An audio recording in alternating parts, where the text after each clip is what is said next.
యేసుక్రీస్తు నామములో మీకు అందరికీ వందములు. భూమి ఆగిపోతుందా యుగాంతమా అని యూట్యూబ్లో నేను ఇంతకుముందు చూసినాను. ఖచ్చితంగా మరి యుగాంతమే భూమి ఆగిపోతుంది. దేవుని వాక్యం సెలవిస్తుందంటే భూమి తన స్థానం తప్పును అని దేవుని వాక్యం ఉంది. భూమి బద్దలైపోను అని దేవుని వాక్యం ఉంది. తర్వాత భూమి తునాతునకలైపోతుంది అని కూడా దేవుని వాక్యం ఉంది. ఇవన్నీ కూడా జరగవలసింది కాబట్టి జరుగుతాయి. ఈ విషయంలో ఎటువంటి సందేహం లేదు. ఇక భూమి అంతం అంటే ఈ యొక్క మానవ జాతి అనేది పూర్తిగా మరి భూమి అంతంతోనే ఇక నశించిపోతుందని చెప్పాలి. నశించిపోవటం అంటే ఎవరైతే రక్షణ మారుమనసు పొంది ఉంటారో వాళ్ళు సజీవంగా దేవుని దగ్గరికి చేరుకుంటారు రెండవ రాకడ సమయంలో. రెండవ రాకడ తర్వాత పూర్తిగా భూమి అనేది ఇంకా ఉండదు. కొద్ది కాలం ఉంటుంది. 7 సంవత్సరాలు మరి శ్రమకాలం అంటారు. అది ఏ శ్రమకాలం అంటే భయంకరమైన శ్రమకాలం.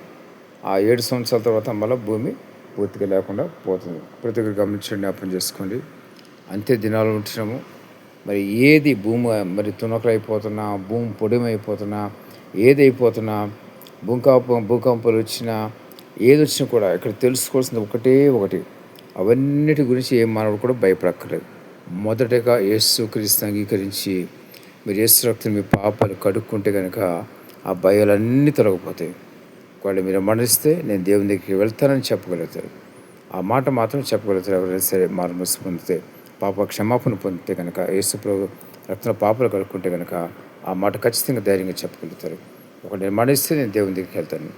అయితే ఎవరికైతే నిరీక్షణ ఉండదో, నేను దేవుని దగ్గరికి వెళ్తాను నిరీక్షణ ఉండదో, పాప క్షమాపణ ఉండదో, వాళ్ళ నిరీక్షణ ఉండదు. అటువంటి వాళ్ళకి మాత్రం భయం విపరీతంగా పట్టుకుంటుంది.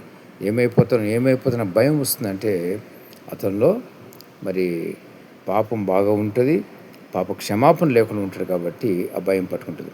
ఎవరైతే దేవుని దగ్గర పాప క్షమాపణ పొందుకుని యేసు రక్తంలో మరి ఆయన శక్తిని వాళ్ళు గ్రహించుకుంటారో మరి వాళ్ళందరూ కూడా భయం లేకుండా ధైర్యంగా ఉంటారు.